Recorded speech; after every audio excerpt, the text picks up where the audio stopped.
Every year about this time, I'm reminded of a story that I'd like to share with you.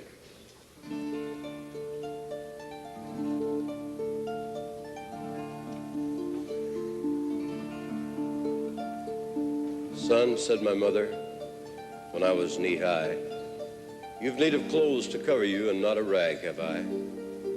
There's nothing in this house to make a boy breeches, nor shears to cut a cloth with, nor thread to take stitches.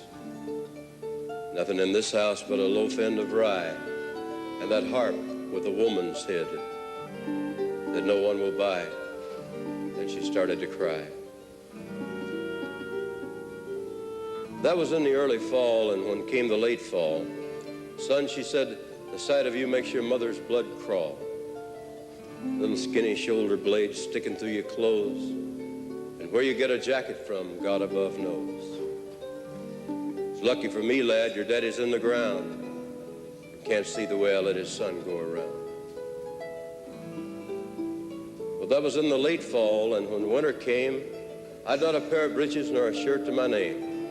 I couldn't go to school or out of doors to play, and all the other little boys passed our way. But son, said my mother, come climb into my lap, and I'll warm your skinny little bones while you take a nap. And you know we were silly for half an hour more, me with my long legs dragging on the floor, rocking back and forth to a Mother Goose rhyme. So we were happy for half an hour's time. But there was I, a big boy, and what would people say to hear my mother singing me to sleep all day?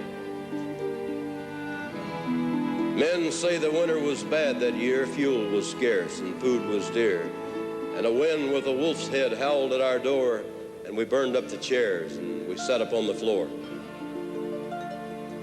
All that was left us was a chair we couldn't break, and that harp with a woman's head that nobody would take for song or pity's sake. The night before Christmas, I cried with the cold. I cried myself to sleep like a 2-year-old. And in the deep night, I felt my mother rise, stare down at me with such love in her eyes. And then I saw my mother sitting on that one good chair, a light falling on her from, I couldn't tell where.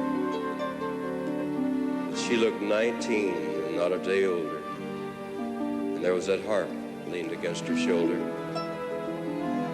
Her thin fingers were moving in the thin, tall strings, and they were weaving wonderful things. Many bright threads from where I couldn't see were running through the harp strings rapidly, and gold threads whistled through my mother's hands. I saw the web grow and a pattern expand. And she wove a child's jacket, and when it was done, she laid it on the floor and wove another one. She wove a red cloak, so regal to see. She's made that for a king, son, I said, not for me. But I knew it was for me. She wove a pair of breeches, and quicker than that, she wove a pair of boots and a little cocked hat. She wove a pair of mittens, she wove a little blouse. She wove all night long in that still, cold house. And she sang while she worked, and the harp strings spoke, but her voice never faltered and the thread never broke. But when I awoke, there sat my mother with the harp against her shoulder, looking 19, not a day older.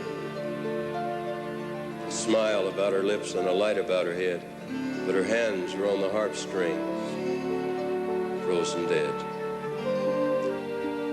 But on the floor beside her and toppling to the skies were clothes good enough for a king's son, just my size.